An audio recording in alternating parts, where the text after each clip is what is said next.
আসসালামু আলাইকুম। দেখেন আপনাদের এই টাস্ক বারটা যদি চলে যায়, এই টাস্ক বার ঠিক আছে, এই টাস্ক বারটা আপনি কিভাবে ফিরিয়ে আনবেন, ঠিক আছে, একদম সহজ ট্রিক্স। আমি ইউটিউবের মধ্যে অনেক ভিডিও দেখছি, কেউ ভালোভাবে এই ভিডিওটা কেউ শেয়ার করে, ঠিক আছে। আমি আপনাদেরকে একদম সহজ সরলভাবে, একদম সহজ সরল এক ক্লিকে যাতে আপনারা ঠিক করে ফেলেন এর ব্যবস্থা করে দিচ্ছি, ঠিক আছে।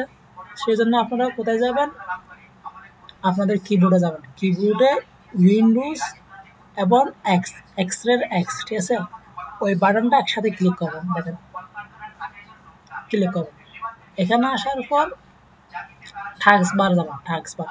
এই টাস্ক বার যাওয়ার সাথে সাথে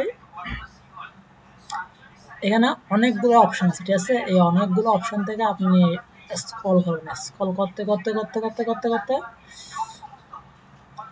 এই দেখেন এখানে উইন্ডোজ এক্সপ্লোরার, এই দেখেন এখানে গিয়ে মাউসের রাইট বাটনে ক্লিক করেন, রাইট বাটনে ক্লিক করার পর রিস্টার্ট দিবেন। রিস্টার্ট দিলে সাথে সাথে আপনার কি চলে আসবে, এই টাস্ক বারটা চলে আসবে, ঠিক আছে। এটাই হচ্ছে একমাত্র ট্রিক্স। অনেক ইউটিউবার এগুলো দেখাচ্ছে, ঠিক আছে, আপনাদেরকে কত কাজ দেখাচ্ছে, ঠিক আছে। এটা ব্যবহার করলে সাথে সাথে আপনার কি টাস্ক বারটা চলে আসবে, ঠিক আছে। এটা উইন্ডোজের এই নতুন আপডেটের ফলে এভাবে কি হয়ে যাচ্ছে, চলে যাচ্ছে, হাইট হয়ে যাচ্ছে, ঠিক আছে। ঠিক আছে, ধন্যবাদ, ভালো থাকবেন আর শেয়ার করবেন অন্যদেরকে এই ভিডিওটা।